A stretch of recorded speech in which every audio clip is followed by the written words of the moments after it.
All the content contained in this webcast is for informational. Investments and strategies contained in this webcast may not be suitable for you. Please consult your own independent financial advisor before making any investment or trading decisions. Welcome back, traders. We're here with our second mid-morning update. Just looking at the S&Ps here, was able to suck some shorts in, taking out yesterday's low at 1406, but only trading as low as 1403.75. It's 10 after 10, Dennis. If that holds as the low of the day, we could be sneaking up and testing the high of the move here at 1419.75 or just below that, a target of 1417.75. Yeah, Joel, the S&P, it's just quiet here now, though. Like after we open, we get that morning chop, and the high-frequency guys come in, start scalping their pennies again, and we kind of sit there. And that's what we're starting to do now. We got the little bounce off, and now it's just starting to hang out. So I don't know what the catalyst here is going to be for the driver of the rest of the day, but the high-frequency guys are in control right now. Okay, well, everyone sitting with their bid for Apple to fill the gap, move it up because the low 56, another gap there between the all-time high. As you look on the site, you see my numbers. There's nothing but 1 and 2 stars up to 625. So that's where we could be heading. Joel, Apple is just unbelievable. It just is in this March thing happening again, where it just marches. You can't get in the way of this. Like we were saying before, eventually it's going to have a real bad day. But it's a real bad day every day if you're short the thing. It goes up 5-10 points every day. Okay, in that theme there of stocks making two new 52 traders to a potential double top here in IBM. We have topped out at 208.69. Yesterday's high was 208.66. Don't know if there's any HFT action associated with that, but that's an important level to keep an eye on IBM today. Yeah, IBM, like you said, good point, Joel, there on the double top. What about Google, too? Like, that thing is flying, Joel. Yeah, well, I think someone raised their target to 1,248 or something like that today. These ridiculous targets coming out, but just we've been in a 2-week march here in Google too. It was $600 2 weeks ago. Thing has marched straight up. It's up another $10, $656 now. Google just marching again here, Joel. Yeah, I mean, it's starting to come into some resistance here, Dennis. I do see 660 is where we topped out near the beginning of the year. So that would be the next target in Google. Moving right along here, I wanted to make mention to this Coke. I had it up there, just the chart a couple minutes ago, but here's the chart on Coke. We just had a tractor beam type of play, and we talk about this all the time. Actually, I'm just going to change the timeline here just to show you what happened here in the last few minutes. So you're looking at, if it loads up, 5-minute chart here. So Coke's had this seller here. We've talked about it, $72. It's been a huge seller, over 300,000 shares, an institutional seller. The high-frequency guys have been leaning on them basically for the last couple of days, topping on the 71.97, 98 area, as you can see here. But then today, we opened up at 71.95, just below it. We hung out here all morning where the high-frequency guys are sitting there scalping their pennies right here for this 4 or 5 cents. It's right here. And then eventually, boom, it takes it out, and it takes it out relatively quickly, does a little spike up, catches a few guys, covering their shorts, possibly a couple guys going along, and then now it's pulled back down. So now it can really go anywhere because you don't have that 72 lock in here anymore, where the high frequency guys were leaning on this huge seller at 72. He is gone. It's traded as high as 72.03.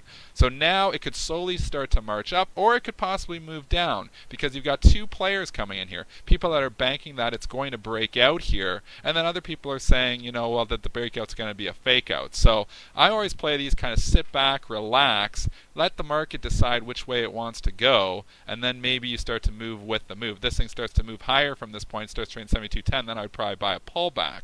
If it starts to break down, then you could use the old 72 or 72.03 as your bogey there, as Joel would say, as resistance. So hopefully that can explain the tractor beam play a little bit more. It just happened on Coke.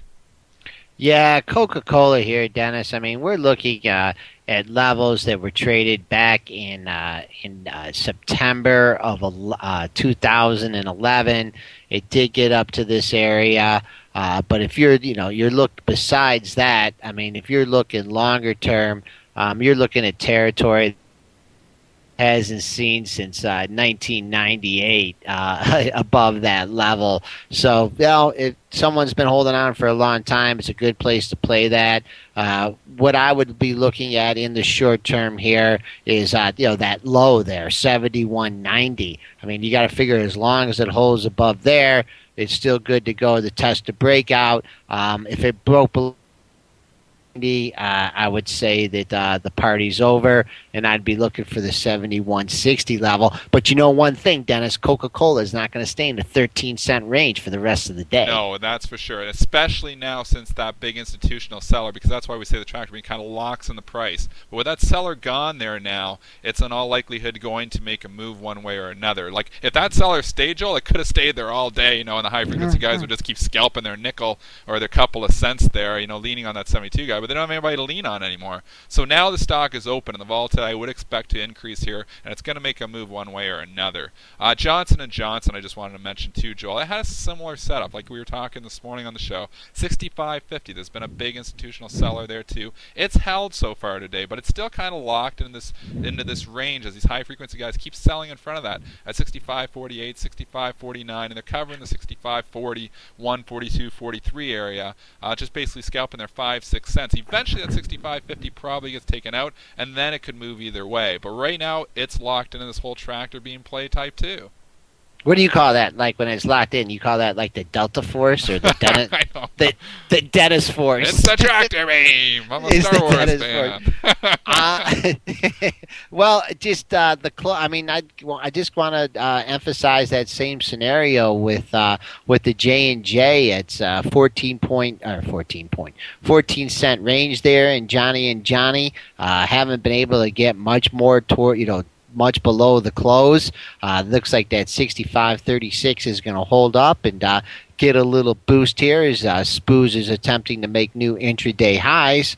Other stocks that we didn't talk about in the first show. We mentioned Bank of America a little bit, but I'd just like to alert our listeners. Low on the close in the same area. It did take it out by a couple points, enough to fake people out. But not if you're doing your numbers in Bank America, folks. 958 was yesterday's low. 60 was the close. It treaded water there just for a few minutes and then never looked back. So looks like your money is safe in Bank America right now. Yeah, Joel, good point. You ever get those double bottoms, those are always good opportunities. Double bottoms, double tops. We talk about those quite a bit. And more often than not, it's just, that there's something there. There's somebody buying there that forces that thing to make a double bottom. So those often are good setups, and that is a little bit bullish that Bank of America held that yesterday's low.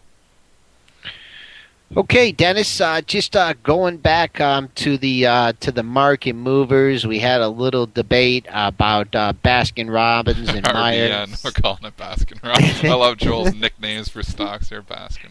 And you were talking about how it was bid in the pre-market, and you were just simply talking about and that the longer the duration of the bid is and that no one hits it, emphasizes that, hey, this thing could go higher. So I just want to clarify just for our listeners, it's not necessarily that it could go higher, it's that price isn't out to lunch. So when you see something bid 5 points above it and nobody's hitting it, but there's no real volume associated with it, it means that bid is somewhere in the ballpark of where the price is probably going to open. It doesn't necessarily mean it ain't going to get hit eventually, and it did get hit eventually. And obviously 50.17 would have been a good sell because the high of the day in the intraday is 50.04. But it's just kind of saying that price is relevant if it sits there for more than a few seconds. Because when you're in this high-frequency trading world, if somebody's bidding something $5 above the market and it ain't, and they're out to lunch, the high-frequency guys will pick them off. So really, that's just what I'm trying to say. But you were making a point to me just when we were discussing, Joel, about how some institutions, if they have a lot of stock, might actually bid the thing up in the pre-market just to try to show strength in it. Do you want to expand on that?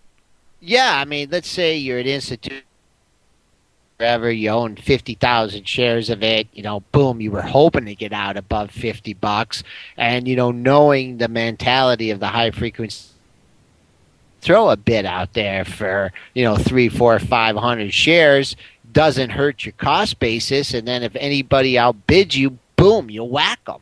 And then, as you can see, that whoever was bidding that 3, 4, whatever 100 shares, they got them. But there's nothing that we know in weren't saying that the person 100 shares is not the people that's whacked this thing down from 50.13 to 48.26. Yeah, and the stock obviously opened up right into that 50 area and sold off from there. It has drifted back up, made a low of 48.32, and has slowly started to drift back up. So from a technical standpoint here, just on a side note, obviously you have a open in place, you have a high in place. Whenever that open and the high are at the same similar price, usually provides some pretty good resistance. So if we were to continue to climb back up here, you got to think that 50, is at least for a one-time shot, maybe going to hold, and then it starts to break above there. Then you use that. So usually that open high, you use that whole 50 area for a swing number. Now maybe you could get a play out of there, Joel.